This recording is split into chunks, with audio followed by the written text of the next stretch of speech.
Bonjour à tous et à toutes. Aujourd'hui, nous avons la séance numéro 8 et ce sera, je crois bien, l'avant-dernière de l'énéagramme.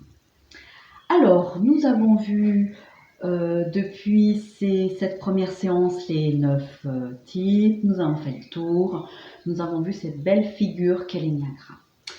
Et aujourd'hui, je vais vous expliquer rapidement la clé de la réussite de l'énéagramme. Donc en fait, nous avons 3 centres, je vous le rappelle. Nous avons 3 numéros reliés dans chaque centre. Et aujourd'hui, nous allons voir les sous-types. Et il y a bien entendu 3 sous-types. Ça veut dire que chaque numéro de 1 à 9, je vais vous expliquer, va pouvoir développer 3 manières de réaction pour chaque type. Il y a donc 27 possibilités de réagir. Alors, surtout ce qui est très important, au niveau des 3 types, il y aura une catégorie qui va s'appeler la survie, l'alimentaire. Il y aura une autre catégorie de personnes qu'on appellera les one-to-one. Et la 3e catégorie, on l'appellera le social ou le groupe des sociaux. Voilà, je vous explique rapidement, mais c'est ce qui est, je trouve, le plus intéressant, le plus passionnant dans cette figure de l'énéagramme. Alors, nous avons donc 3 sous-types. Le premier, c'est celui qu'on appelle la survie. Donc la survie, vous voyez, elle est représentée par cette personne seule. Elle se débrouille parfaitement, toute seule. Elle, son besoin est tourné vers la sécurité, le besoin matériel, sa sécurité matérielle, donc il s'en sortira tout seul. Il n'a pas besoin des autres. Voilà, ça c'est comme ça. Le one-to-one est représenté là par le couple. Donc lui, ça sera tourné vers les relations intimes, donc les relations à deux. C'est pour ça qu'on les appelle les one-to-one. Eux ont besoin d'être en couple. En couple, ils ont besoin d'être deux en fait, d'avoir quelqu'un. Un camarade, un ami, un animal, peu importe, mais d'avoir toujours une relation assez proche avec quelqu'un. Et puis la 3e typologie qu'on trouvera, donc c'est ceux du milieu, on les appelle les sociaux.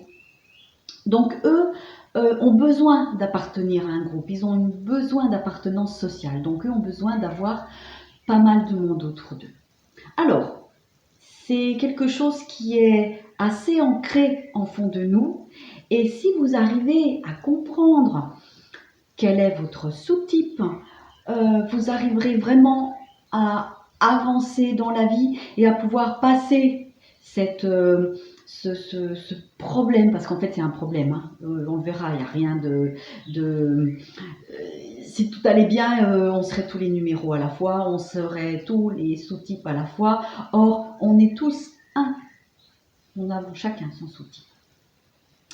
Et ce confinement, j'ai constaté quand même avec cette période de confinement qui était quand même stressante pour certains, passionnante pour d'autres, ont pu en fait nous faire travailler à l'intérieur.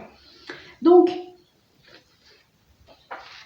soit vous êtes confiné seul, et pour vous, c'était parfait parce que vous vous êtes débrouillé toute seule, vous n'avez pas besoin de quelqu'un. Voilà. Je ne dis pas que le confinement a été facile, mais je pense qu'il a été plus simple pour certaines personnes. Soit vous vous étiez confiné à 2. Et là, dans ces cas-là, à 2, alors avec votre conjoint, avec vos enfants, un de vos enfants, avec une amie ou un ami, parce que du coup, c'était plus simple d'être à 2. Il y a des personnes qui ont cherché à être 2 pendant ce confinement. Et puis, il y a d'autres personnalités qui ont voulu se confiner à plusieurs, avec des amis, être en colocation. Voilà. Donc, je vous rappelle, il n'y en a pas mieux que d'autres, mais n'empêche que le sous-type permet de comprendre pas mal de réactions de l'être humain pour savoir si vous êtes voilà, on le verra dans une prochaine formation si ça vous intéresse d'aller plus loin, de comprendre un petit peu mieux ces sous-types qui peuvent la plupart du temps nous gâcher la vie. Ça, c'est relativement clair parce qu'il n'y en a pas un mieux que l'autre. D'être en groupe tout le temps, ça peut être compliqué. D'être seul tout le temps, ça peut être compliqué. D'être à deux tout le temps, ça peut être compliqué. Voilà. Donc, c'est comme ça, c'est la vie, je vous rappelle. Hein. Il faut tout pour faire un monde et on est dans ce monde, donc c'est normal. Voilà.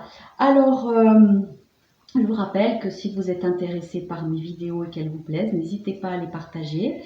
Et puis, je vous dis à demain pour la 9e séance, comme les numéros de l'énéagramme. À demain. Merci.